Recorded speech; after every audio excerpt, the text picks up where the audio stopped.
कि हम सब जानते हैं कि इस बार 2 सावन का मास पड़ रहा है और जो दूसरा शुरू हो रहा है उसे हम पुरुषोत्तम मास भी कहते हैं।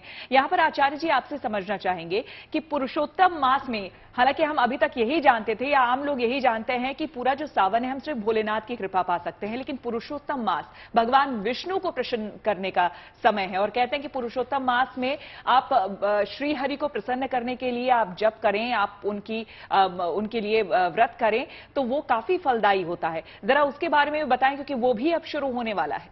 जी आचार्य जी। जी, देखिए सबसे महत्वपूर्ण बात, हम एक चीज देखते हैं कि शिव के ऊपर जल अर्पित किया जाता है, बेलपत्र अर्पित किया जाता है, पर यह पुरुषोत्तम मास है जिसमें शिव के ऊपर तुलसा जी के बीज चढ़ाए जाते हैं जो सबसे उत्तम माना जाता है। अगर आप इस समय खास तौर पे देखिए, इस वक्त तुलसा जी के ऊपर आप देखें छोटी छोटी बाली आ जाती हैं, वर्षा ऋतु है, बहुत जल्दी ये बालियां आती हैं। अगर ये बाली आप तोड़ें, ध्यान रखिएगा नाखून नहीं लगाना है, नाखून लगाए बिना उसको तोड़ना है और जाकर सिर पे अर्पित करना है। तो कहा जाता है कि भगवान विष्णु की पूजा करते हैं, भगवान शिव ध्यानस्थ रहते हैं और भगवान विष्णु खास तौर पे शिव के ध्यान में रहते हैं, दोनों एक दूसरे के ध्यान में रहते हैं। अब दोनों का मिलन किस तरह से हो, क्योंकि यहां पर वो जो बेल माना जाता है, जो बीज के पंखुड़ी जो मानी जाती है वो विष्णु का रूप मानी जाती है, तो उनको अर्पित करने से समस्त मनोकामनाएं पूर्ण होती हैं। देखिए बहुत सरलतम उपाय है, प्रकृति के साथ जुड़कर। दूसरी चीज, यहां पर तुलसा जी को यहां पर हल्दी डालकर जल दिया जाता है, आज के दिन बहुत महत्वपूर्ण होता है। और साथ में अगर आप ये देखिए, इस वक्त भगवान विष्णु को प्रसन्न करना है तो शिव के साथ संयोग कैसे बनता है कि यहां पर अगर आप भगवान विष्णु को प्रसन्न करना चाहते हैं तो शिव मंदिर में बैठकर भगवान विष्णु का स्तोत्र पढ़ें या यहां ओम नारायण नमः, ओम वासुदेवाय नमः, इस तरह के मंत्र का जाप करें तो भी बहुत लाभ मिलता है। जेपी सिंह जी, एक बात यहाँ पर ये जानना चाहूंगी, आपने कहा ये उपाय करने चाहिए, लेकिन अमावस्या के उपाय कहे जाते हैं कि संध्या में किए जाते हैं, जब दिन ढल रहा होता है, शाम का वक्त होता है, इसके पीछे क्या कारण है? देखिए बहुत उत्तम प्रश्न है आपका, पर आप इसमें भेद समझिए। यहां पर 2 तरह से उपाय किए जाते हैं, एक मनोरथ सिद्धि के लिए, एक कष्ट निवारण के लिए।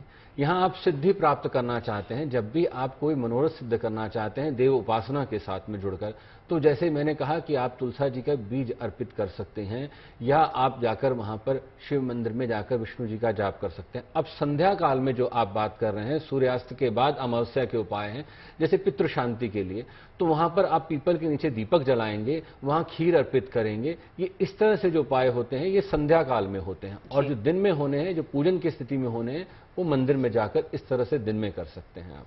जी संजय जी, आपसे मैंने पहले भी कहा था कि आज के दिन कुछ खास कुछ लोग होते हैं जो अक्सर मंत्रों के बारे में नहीं जानते, पूजा पाठ रोज नहीं कर पाते, लेकिन आज के दिन पूजा का जैसे ही आपने बताया कि महत्व बहुत है, तो कोई ऐसा एक मंत्र या पाठ जो अगर कोई व्यक्ति करता है तो उसे मनोवांछित फल प्राप्त हो, उसके बारे में बताएं। जी, जो सबसे लघु मंत्र है वो भगवान शिव का ओम नमः शिवाय है, और दूसरा आज के दिन रुद्राष्टध्यायी का जो पाठ है, रुद्राभिषेक जब करते हैं तो रुद्राष्टध्यायी के मंत्रों से करना चाहिए, और उन मंत्रों को जो है दीर्घ स्वर में बोल करके करना चाहिए। और सबसे जो सबको करना है वो तो ओम नमः शिवाय करना है, परंतु ब्राह्मण लोगों को जो है जो प्रकृति के जितने भी निवासी है उनको गणेश जी की पूजा भी करनी चाहिए, और रुद्री के मंत्र को दीर्घ स्वर में इस प्रकार से बोलना चाहिए। एक मंत्र मैं आपको बोल के बता देता हूं।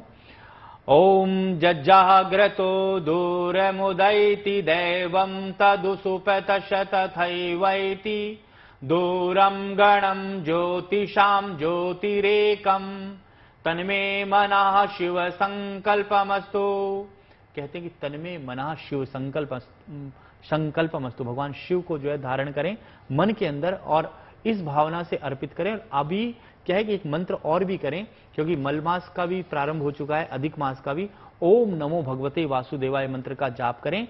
विष्णु सहस्त्र नाम का पाठ भी इस मास में अवश्य करना चाहिए, क्योंकि अधिक मास का भी प्रादुर्भाव हो चुका है। आज का दिन जैसे आपने पूछा और बड़ी अच्छी बात कही कि सबको क्या मंत्र करना चाहिए, जिनको मंत्र नहीं आता उन सबको भगवान शिव की उपासना करनी चाहिए, क्योंकि मनसा वाचा और कर्मणा, अपने मन से, वाणी से और कर्मों से पवित्र वचन बोल करके भगवान का ध्यान करें। अगर हो सके तो 1 घंटे का मौन रखें, क्योंकि मौन साधना से बड़ी साधना कोई भी नहीं होती। और उसमें भगवान की तस्वीर को अपने सामने सोचें और ओम नमः शिवाय मंत्र का जाप करते जाएं।